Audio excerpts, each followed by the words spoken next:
Operation ಸಿಂಧೂರ ವಿಜಯೋತ್ಸವ.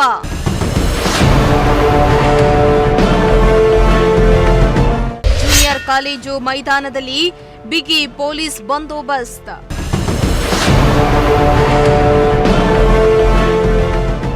S ವೀಕ್ಷಕರೇ, April 22ರಂದು Jammu ಕಾಶ್ಮೀರದ ಪಹಲ್ಗಾಮ್ನಲ್ಲಿ ಕನ್ನಡಿಗರು ಸೇರಿ ಭಾರತೀಯರ ಮೇಲೆ ಉಗ್ರರು ಅಟ್ಟಹಾಸ ಮೆರೆದಿದ್ರು. 26 ಮಂದಿ ಉಸಿರನ್ನ ನಿಲ್ಲಿಸಿದ್ರು. ಈ ದಾರುಣ ಘಟನೆಯ ನಂತರ ಪಾಕಿಸ್ತಾನದ ವಿರುದ್ಧ ಭಾರತ ಆಪರೇಷನ್ ಸಿಂಧೂರ ನಡೆಸುವ ಮೂಲಕ ಉಗ್ರರಿಗೆ ತಕ್ಕ ಪಾಠವನ್ನ ಕಲಿಸಲಾಗಿತ್ತು. ಭಾರತ ಸರ್ಕಾರ ನಡೆಸಿದ ಆಪರೇಷನ್ ಸಿಂಧೂರ ಸಕ್ಸಸ್ ಆಗಿತ್ತು. ಆಪರೇಷನ್ ಸಿಂಧೂರ ವಿಜಯೋತ್ಸವ ಕಾರ್ಯಕ್ರಮವನ್ನ ಆಯೋಜನೆ ಮಾಡಲು ತೀರ್ಮಾನಿಸಲಾಗಿತ್ತು.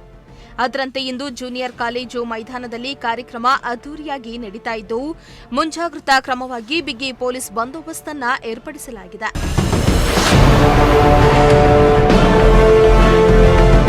ಇಂದು ತುಮಕೂರು ನಾಗರಿಕರಿಂದ ವಿಜಯೋತ್ಸವ ಸಮಾರಂಭ ನಡೀತಾ ಇದ್ದು, ಬಿಜೆಪಿ ಘಟಾನುಘಟಿ ನಾಯಕರು ಸೇರಿದಂತೆ ಬಿಜೆಪಿ ಮುಖಂಡರು, ಕಾರ್ಯಕರ್ತರು ಪಾಲ್ಗೊಂಡಿದ್ದಾರೆ.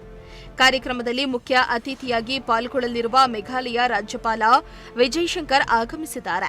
ಸುತ್ತೂರು ಮಠ ಶಿವರಾತ್ರಿ ದೇಶಿಕೇಂದ್ರ ಸ್ವಾಮೀಜಿ, ಸಿದ್ದಗಂಗಾ ಮಠದ ಸಿದ್ದಲಿಂಗ ಸ್ವಾಮೀಜಿ, ಆದಿ ಚುಂಚನಗಿರಿ ಮಠ ನಿರ್ಮಲಾನಂದನಾಥ ಸ್ವಾಮೀಜಿ, ಧರ್ಮಸ್ಥಳ ಧರ್ಮಾಧಿಕಾರಿ, ರಾಜ್ಯಸಭಾ ಸದಸ್ಯ ವೀರೇಂದ್ರ ಹೆಗಡೆ, ಕೇಂದ್ರ ಸಚಿವ ಪ್ರಹ್ಲಾದ್ ಜೋಶಿ, ಎಚ್ಡಿ ಕುಮಾರಸ್ವಾಮಿ, ವಿ ಸೋಮಣ್ಣ, ಶೋಭಾ ಕರಂದ್ಲಾಜೆ, ಗೃಹ ಸಚಿವ ಡಾ ಜಿ ಪರಮೇಶ್ವರ್, ಚಿತ್ರದುರ್ಗ ಸಂಸದ ಗೋವಿಂದ ಕಾರಜೋಳ, ಬೆಂಗಳೂರು ಗ್ರಾಮಾಂತರ ಸಂಸದ ಡಾ ಸಿಎನ್ ಮಂಜುನಾಥ, ಭಾರತೀಯ ಸ್ಕೌಟ್ ಅಂಡ್ ಗೈಡ್ನ ರಾಜ್ಯ ಮುಖ್ಯ ಆಯುಕ್ತ ಪಿಜಿಆರ್ ಸಿಂಧ್ಯಾ, ಡಿಆರ್ಡಿಒ ಮಾಜಿ ನಿರ್ದೇಶಕ ಡಾ ಪ್ರಹ್ಲಾದ್ ರಾಮರಾವ್, ಇಸ್ರೋ ಮಾಜಿ ಮುಖ್ಯಸ್ಥರುಗಳಾದ ಡಾ ಎಎಸ್ ಕಿರಣ್ ಕುಮಾರ್, ಡಾ S Somnath, aeronautic development agency ಮಾಜಿ ನಿರ್ದೇಶಕ CD Balaji, air marshal Tejinder Singh, captain Manikandar Nambiar ಸೇರಿದಂತೆ ಉಪಸ್ಥಿತರಿದ್ದಾರೆ.